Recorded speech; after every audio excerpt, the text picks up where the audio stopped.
pro Nepal, só que agora... Só que agora para subir a montanha, que é a mais difícil, tem oxigênio, tem a mais complicada, morre gente pra caramba. E é um lugar onde passa a altura dele, é onde passa voo de cruzeiro, né? Então, assim, você vai realmente aonde o avião tá passando, né? Pensa você olhar um avião e pensar, vou chegar lá andando, né? Na verdade, eu vi isso, um material teu pesquisando sobre você, sobre o Aconcagua, que morreu já gente em avalanche, né? E assim, a avalanche não é algo. Aí eu vi, a tua observação a gente tem que ir já preparado. Preparado pra quê? Preparado pra, desculpa, pra morrer? Porque assim, como é que você evita um avalanche? Não. O avalanche vem vindo, não é algo que você fala assim, opa, vem um avalanche. Assim, como é que você... Quando eu digo preparado, é preparado para saber o que você pode enfrentar. Não, claro que você não vai preparado para a morte, acho que... Então, mas não é meio jogar com a sorte, porque assim, não é algo, é a natureza, não é algo que você pode prever ou algo que você pode estar preparado, por quê? Porque você pode se preparar para um comportamento de um animal, você pode se preparar para uma... Você não pode se preparar para uma avalanche. A avalanche ele vem e leva você. Como é que você se prepara? Na verdade, essas que eu fiz até agora, nenhuma delas tem esse tipo de risco. Tá? Realmente não tem. Não, mas o Aconcagua morreu, gente. Assim, não, morreu, mas assim, sim, morreu. Nessa temporada que a gente estava, acho que morreu uma pessoa também. Acontece, mas assim, não por causa de avalanche, por outras questões, né? Questões físicas, enfim. A gente tem edema, teve uma pessoa no nosso grupo que teve edema, teve que descer, senão ele morreria de fato. Né? Então essas coisas podem acontecer. Então é nesse sentido que eu falo que você tem que se preparar, porque isso pode acontecer com você. A pessoa está super bem, está preparada, chega lá tem um edema. Não é uma coisa que a gente sabe, vou ter um edema. Acontece. Não, mas é uma coisa que depende aí sua preparação, seu corpo. É que uma avalanche eu não vejo assim. Não, dá pra pois se preparar muito, isso acontece muito no Everest, né? Tanto que 2 anos não teve nenhuma subida por conta de um ano avalanche, no outro terremoto e avalanche, né? Então, eu nem sei te explicar isso, porque assim, eu sei que é um risco que se corre, mas isso não me impede de ter vontade de fazer. Entendi, mas é algo assim que está fora do seu controle. Você não tem todo... totalmente. Porque quando você monta uma expedição dessa, você tem que pensar em todos os detalhes. Existe uma preparação, uma organização para subir, uma logística enorme, né? Dos mínimos detalhes, né? Para você, não dá para chegar lá e descobrir, esqueci. Não, não dá. Né? Isso é algo que você está fora. Que não tem controle, que ninguém tem controle. Não tem. Se tiver avalanche, espero que você não esteja ali. Exatamente, a gente espera que assim, deu avalanche, mas a gente estava no campo ou em outro campo. Entendi. É o que a gente espera, né? O que isso trouxe na tua vida profissional? Você usa? Como é agora? Imagino que essas experiências você deve transportar para a tua profissão. Como é que você trata isso hoje em dia? Na verdade, eu comecei até a fazer palestras, porque quando eu comecei a fazer alta montanha, eu falei, gente, tem tudo a ver com o mundo corporativo, que foi onde eu vivi 17 anos, né? Tudo que a gente ouve no mundo corporativo, de a gente tem que bater meta, a gente tem que superar desafio, a gente tem que gerenciar os riscos, a gente tem que lidar com mudança de cenário. Eu falei, gente, tem tudo a ver com alta montanha. Só que na alta montanha ninguém precisa falar pra você, você tá vivendo, você tá entendendo as coisas, né? Então, assim, tinha uma ponte tão grande, um link tão grande entre uma coisa e outra, entre um mundo e outro, eu falei, eu tenho como usar esse material. E eu preciso usar porque eu vivi os dois, eu vivo a alta montanha e eu vivi o mundo corporativo e vivo ainda. Então, assim, eu sei que dá para fazer um paralelo muito grande. E eu acabei usando nas palestras que eu faço hoje para as empresas e que as pessoas gostam muito porque tem exatamente isso. A gente fala mudança de cenário, não tem mudança de cenário aqui no mundo corporativo o tempo todo. Lá na alta montanha tem o tempo todo, é isso. Avalanche, fechou, caiu neve, entrou um whiteout. O tempo todo mudança de cenário. Não, você vive os extremos lá, né? Exatamente. Então, assim, eu comecei a usar isso nas palestras, que faz todo sentido, e acaba que eu também uso exemplos na terapia com os meus pacientes e nos coaches também, com os meus coaches. Por quê? Quando a gente fala exatamente isso de fazer um planejamento, de traçar uma meta, de fazer um plano de ação, é o que a gente faz na alta montanha. Então eu acabo usando exemplos, e aí que eu acho legal, que eu sempre falo, é o poder do exemplo, porque eu não estou falando de alguém que, olha, um amigo meu fez tal coisa e ele disse, não, eu vivi isso, então eu sei que a gente precisa fazer, eu sei que a gente tem todas as etapas do planejamento, que plano de ação eu tenho que fazer, que tipo de treinamento, é isso que a gente vai fazer agora para traçar um plano para você. Então tem um paralelo muito grande, eu acabo usando em tudo, mesmo. Você vai levar quanto tempo para ter ideia? Você não tem pressa, né? Mas você tem uma meta. A meta é você voltar pro Denali, então na verdade você fez 3, tem 4 novamente, tem né? 4, Um que será um repeteco, né? E mais os 3. Três que eu não Quanto estive. tempo você acha? A gente tem, as montanhas têm temporadas, né? Então nós falamos assim, vamos amanhã pro... Não. Você tem a temporada específica, certa, tem a época certa. Então assim, respeitando as épocas certas, acredito que até a questão toda agora é dinheiro, né? A questão é financeira nesse momento. Tem dinheiro, claro. Porque tem a questão de... Quanto custa uma expedição? Dá uma ideia de valor hoje para subir, sei lá, o Denali, por exemplo. Porque até hoje o que? Você gastou do teu bolso, é isso? Maravilha. Gastei do meu bolso, gastei bastante. Gastei bastante. Daqui pra frente realmente está difícil, porque são as 3 que faltam, são as 3 mais pesadas financeiramente falando, né? Que é a Indonésia, né, Pirâmide Carstens, o Vinson na Antártica e o Everest no Nepal. Então, assim, agora teve em junho, que eu não consegui fazer, teve uma...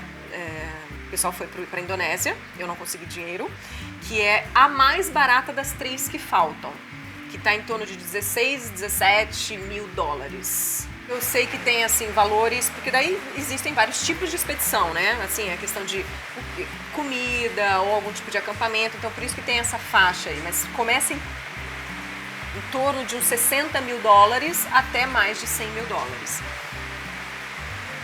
Uma chuva dessa maravilhosa, que a gente estava até comentando que gostoso, né? Agora chover no teu percurso deve ser uma desgraça. É mais complicado, né? Porque daí você tem que colocar a capa de chuva. Comida. Você falou em comida agora. Comida, depende, assim. No Denali, por exemplo, que a gente está lá no meio do nada, o tempo todo, os 14 dias de viagem foi comida liofilizada. Os 14 dias, né? Leva nada fresco. Nada fresco, a gente tinha tipo queijo, que daí a gente levava pra comer, né, assim, né, pra dar uma gracinha e tal, mas a comida liofilizada, então a gente derretia a neve pra fazer a água, botava no saquinho e comia a comida do saquinho, né, e que não é ruim, assim, não vou dizer assim, uma coisa intragável, não é, a gente come de uma marca americana, que é uma marca boa, é saborosa realmente, é que a gente cansa de comer isso no café da manhã, no almoço e no jantar, café da manhã, almoço, jantar, são aquelas rações dias. Como aquelas rações militares. Exatamente, então assim, elas são até gostosas, essa marca é até gostosa, mas chega uma hora que cansa. Né? Não tem sabores variados, né? Mais ou menos aqui deve ter 2 ou 3. Não, é que eu falei assim, ela até é gostosa essa marca, mas assim, você cansa porque cansa comer esse tipo de comida, né? Durante muito tempo. Mas, por exemplo, no Aconcagua, a gente teve até o Campo Base, não. Até Campo Base, Plaza Argentina, a gente teve os cozinheiros, né? Então os argentinos cozinhavam pra gente. A gente come comida direitinho, sim. Não levava nenhum Malbeczinho. Não. Na subida não. Na descida a gente tirou a barriga da miséria. Na descida e depois na subida festejar. Não. E aí, assim, teve uma parte que a gente também levou comida liofilizada, mas acabamos não comendo. A gente comeu pizza, sabe assim? A gente fez pizza na Aconcagua, tapioca com Nutella, chiquérrimo. Então, assim... mas isso tudo é peso, né? Pra carregar. Peso pra carregar. Tadinho, nessa os carregadores aqui carregavam, mas a gente comeu pizza, comeu tapioca com Nutella. Então tem umas coisas assim. Qual é o teu plano agora para conseguir grana? O que você pretende fazer? Na verdade, eu tava montando, né? Tô com uma agência de marketing me ajudando a montar um projeto bacana para oferecer isso para as empresas. Porque assim, a gente sabe que não é fácil patrocínio no Brasil. Nesse momento que a gente está, mais complicado ainda. Alta montanha, mais ainda. Mas eu acho que assim, a gente tem que mostrar num projeto assim, qual o retorno que as empresas teriam, né? E que é muito bacana, de verdade. Eu sei que sou suspeita para falar, mas assim, é você levar as marcas para os pontos mais altos do mundo. Caramba! Não tem ninguém que vai estar no lugar mais alto daqueles continentes do que eu, no caso, que estou pedindo patrocínio. Então, assim, eu acho que é muito bacana para uma marca dizer a marca X está no ponto mais alto da Europa, no ponto mais alto, sei lá de onde, no ponto mais alto do mundo. E para uma empresa, se ela trabalha a divulgação disso com as ferramentas, se é de mídia espontânea, porque é interessante, porque você é uma pessoa, você está aqui hoje. Sim. Falando porque você é uma pessoa interessante, você dá entrevista na Record, no Globo, porque é uma pessoa interessante. Então isso você acaba, não é um investimento muito alto para uma empresa, né? Para um retorno que ela pode ter midiático, né? Até de mídia espontânea, né? Naturalmente acaba chamando a atenção isso. Pois é. Não tem muitas mulheres que fazem o que você faz. Até hoje tem 2 brasileiras que fizeram 7 cores. Até hoje. Completos. Só 2 brasileiras até hoje. vamos ter uma terceira, é isso? Com certeza. E comigo tem mais umas 3 ou 4 que estão tentando também, né, que são pessoas fortes que eu sei que vão conseguir também, mas até hoje, só tem 2 brasileiras, então assim, é um número muito pequeno, então isso também tem um diferencial, porque homem ainda é um número maior, também não é um número enorme, expressivíssimo no Brasil, mas ainda tem mais. Agora mulheres não tem, por essas coisas todas que a gente falou. Então, que bom, torna tudo isso até mais charmoso. Nossa, super interessante a gente escutar você contar essas histórias e ver essas fotos, ver esses vídeos. E o melhor de tudo, enfim, você gosta disso, né? Eu Quer dizer, amo você ama isso, isso, eu que amo legal. isso. Isso que faz essa trilha tão interessante. Você hoje faz parte da WAS, Sim, né? sim. A World Adventure Society, que se formou recentemente e agora inclusive eu também faço parte. Um grupo de pessoas, e muitas pessoas têm esse mesmo perfil que estão fazem parte da WS, são pessoas, porque viver da aventura é difícil, viver da aventura é difícil, mas são pessoas que normalmente têm uma profissão, normalmente são pessoas até muito bem sucedidas profissionalmente, né, naquelas profissões mais tradicionais, né, e que tem esse viés aventureiro. Enfim, foi um prazer estar com você, Sabrina. Uma delícia conversar com você. Tudo que você fala é interessante. Não sei nem como vou meditar tudo isso aqui, porque foi tão gostoso. Não, eu que agradeço muito, assim, e de verdade, é uma coisa que eu falo com prazer, porque eu amo fazer isso, assim. Dá pra perceber. Eu tenho realmente, assim, apesar de todas essas coisas que a gente conta que são coisas difíceis e tal, elas viram histórias pra contar. Eu acho que é isso que é interessante. Eu falo sempre que eu quero ser uma velhinha com história pra contar, né? É verdade. Então, assim, porque vai chegar uma época da nossa vida que a gente não vai estar mais tão ativo, assim. Então, eu preciso ter... O que eu vivi, né? Por que minha vida valeu a pena? Então, eu faço minha vida valer a pena, com certeza. E ela vale. Isso eu acho que é muito importante. A vida é muito curta e tem que ser aproveitada, e nós vivemos um planeta incrível. A gente tem que conhecer o planeta em que a gente vive, né? Exatamente. A gente vive muito pouco, infelizmente nossa vida é muito curta. Muito obrigado pela tua presença. Eu que E agradeço. é isso aí. E a gente volta sempre com gente interessante no Richard Recebe.